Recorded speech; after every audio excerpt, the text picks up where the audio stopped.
Today, we will be reviewing the Cloaked Star. Now, unlike my previous reviews, I will be simplifying this. What do I mean by simplifying?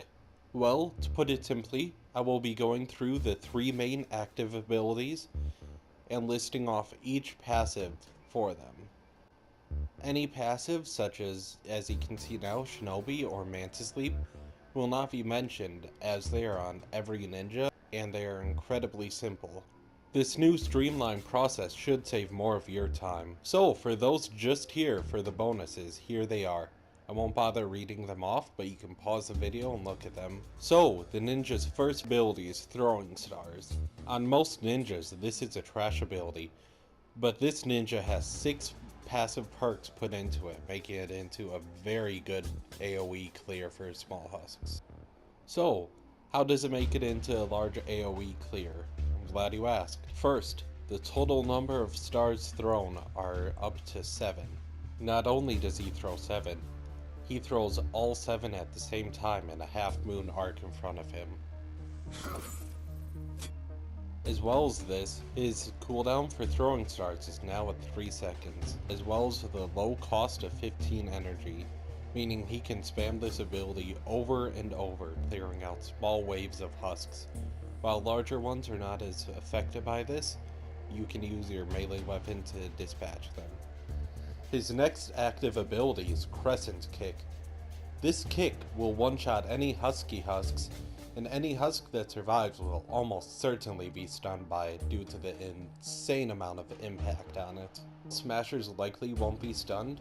They will be incredibly vulnerable to floor and wall launchers. This ability costs a smallish amount of energy and has a relatively quick cooldown at 10 seconds.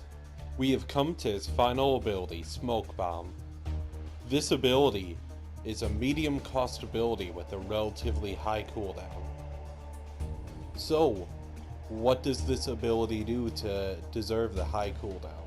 Well, first of all, it applies a 30% slow to all enemies within the small AoE. Secondly, it applies a medium damage over time effect over 6 seconds to all enemies within the small AoE. While this damage can add up, it usually is not worth using this ability. The fact that it is immobile, combined with a small radius, means that any husks trying to fight you inside it will likely just end up outside it within a few seconds.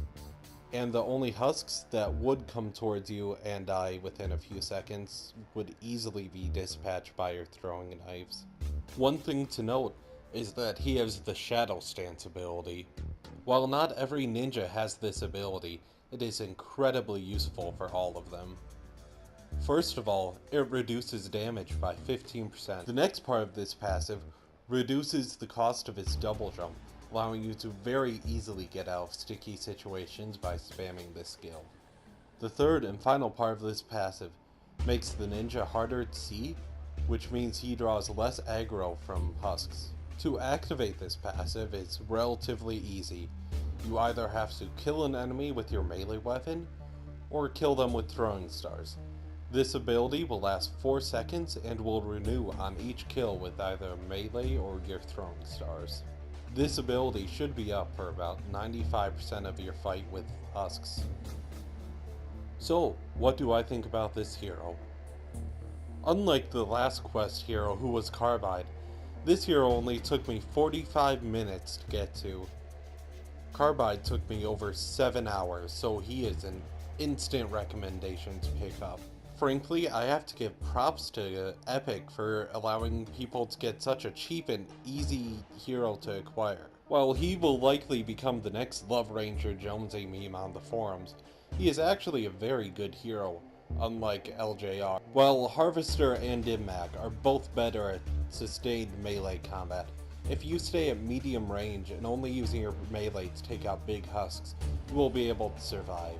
Epic is currently in talks about how to make melee combat more viable, so hopefully within a month, this hero will be able to bat with the best of them. Thank you for watching my review on the most ridiculously named hero in this game, and I hope to see you all in the next one. Bye bye.